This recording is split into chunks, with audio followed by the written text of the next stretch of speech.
Now let's listen to the approach that Stewart Albertson would take to fight for your inheritance. Stewart Albertson with Albertson & Davidson here, and we've just heard about Frank, Brian, and Tom, and believe it or not, we actually see this hypothetical quite often. People will come in, say, I'm the beneficiary of a trust. It's been 2 years since my dad, 3 years since my dad died, however long it's been, and the trustee's not giving me a report of any of the assets or the liabilities, isn't telling me when distributions are going to happen. And so we take a look at the 5 options that are outlined for Brian in this case. The way I would view this, I would do the first 4 options, but I would do those only after doing the 5th option. So let's start with the 5th option first. That is to ask Tom to distribute a rightful distribution in an email or a letter without resorting to going to court.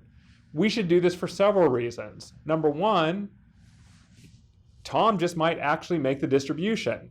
Number 2, if Tom doesn't make the distribution and doesn't respond to that request, that will help us in options 1 through 4. Option 1 is to remove the trustee, and we certainly want to do that because Tom is failing to act, and California law says a trustee must act. They must follow the trust terms, and here Tom is refusing to follow the trust terms. So we do want to ask the court to remove him. We also want to ask that he account for his actions. It's been a long time since Frank has passed away, and we want to take a look at what Tom has been doing since Frank has passed away. What checks has Tom been writing? Has he taken any assets for himself? Has he increased the rents on the apartments? Has he deposited those rents into a trust account?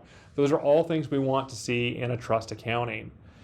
We also want to ask the court at option 3 for a petition for trust distribution. Tom is not following the terms of the trust. He's not distributing the trust out as he's required to, so we're going to have to get the court to order him to do that. Or hopefully the court will remove him, appoint another trustee, and then they can make the distributions. Finally, we won't know option 4 without a little bit of discovery and time going by, but we do want to see if Tom has damaged the trust since he's taken control. Based on the facts we know now, Tom has not given us any transparency about what's going on here. He's treated the trust as if it's his own money. He wants to continue to manage the apartments like he did when Dad was alive. He likely wants to continue to receive a check for that. He probably is making upgrades to the apartments, and maybe he's dipping into the trust accounts himself and taking money for dinners, cruises, trips, you name it. Those kind of things can be happening. If those things are happening, that's a breach of trust. And if it's a breach of trust, we're entitled to money damages against Tom. So again, I think it'd be important to, number 1, ask Tom informally in an email or a letter to make a rightful distribution to you.